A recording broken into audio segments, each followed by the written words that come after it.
So this is going to be a really quick tutorial on updating drop-down menus in your workbook. If you choose to do so, the file I have open right now is our flip dashboard.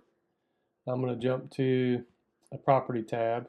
So somebody had asked a question about some, again, changing some drop-downs, and I'm just going to walk through exactly how to do that. Super simple, but we'll step through it real quick. So so as an example, we'll do the paid in full column here. So I'm going to select the whole column, because if you're going to change it, you want to change it for the whole column, and only do this column so one column at a time. You're not going to be able to do multiple because the drop downs may be different. So we'll select the whole paid in full column, and then I'm going to go up here to the data up here in the top. If I go to data, and then there's a button called data validation.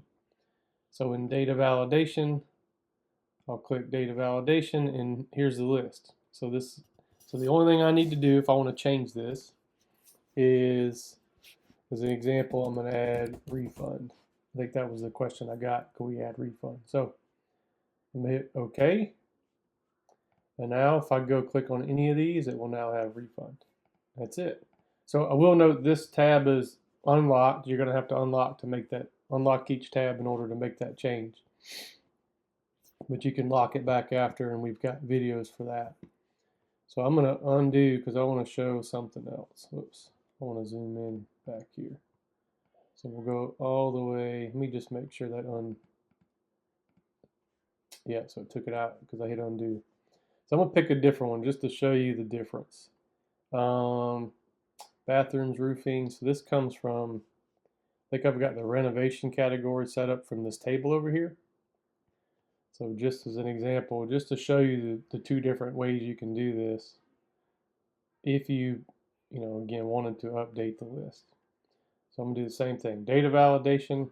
Now you'll notice the source is this list over here. It's highlighting it, which my table is actually a little short, so I need to correct that in the file. But ultimately, as you go through this, I've got this this drop-down menu, kind of what I would call dynamic. So rather than it being a locked set of things that you input, it's based on a set of cells that it can pull from. So if these change, then the list changes. So if you wanted to change this, you could change it to a solid list, or as an example, I'll fix it right here. So I actually want that to go to cell 87, so I'll just change that. And now if I hit OK, it'll now go all the way down. So if I type in, I'm just going to use make up something like gum. I'm just going to put gum in here, and I'll show you the difference. So now if I go to this list, I'll scroll all the way bottom, and now you'll now see gum. But that's it. That's how you do it. If you got any additional questions, or I did kind of miss something to cover, something in terms of drop downs, shoot me a message, and I can always make a second video. That's it, and thanks for watching.